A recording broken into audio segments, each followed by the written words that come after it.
I have some bananas to use up, so I'm going to make an upside down banana doodah thing.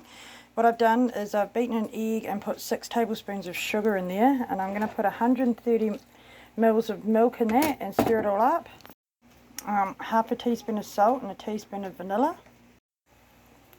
1 1/4 cups of flour and 2/3 of a tablespoon of baking powder. At that point you don't stir it for too long, but you mix the stuff, and then you put 50 mils of cooking oil in there as well. At this point we're going to melt some butter, and we're going to put 15 grams of sugar in there, and then we're going to spread it out over the pan and chop our bananas long and put them on top of the melted butter.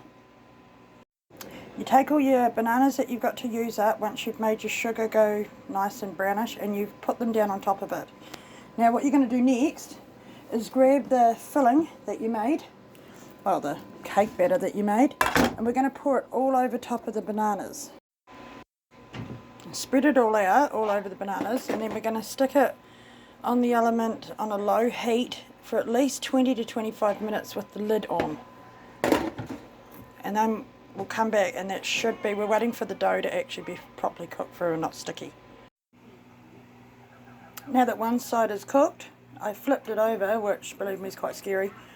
If you've got a big enough plate, you just put the plate on top and flip it over. I just used a chopping board to tip it over that way, and then you just put it on the bottom for 5 more minutes just to make the bottom nice and brown. Tastes so damn good. Now I've seen, because apparently this is one of the viral ones that are going around apparently, but I've seen people put cocoa in it too if you want to make it into a chocolate dough, bread, no not bread, fucking some shit, the cake mixture. But yeah, no, it's fucking good. It's so yum.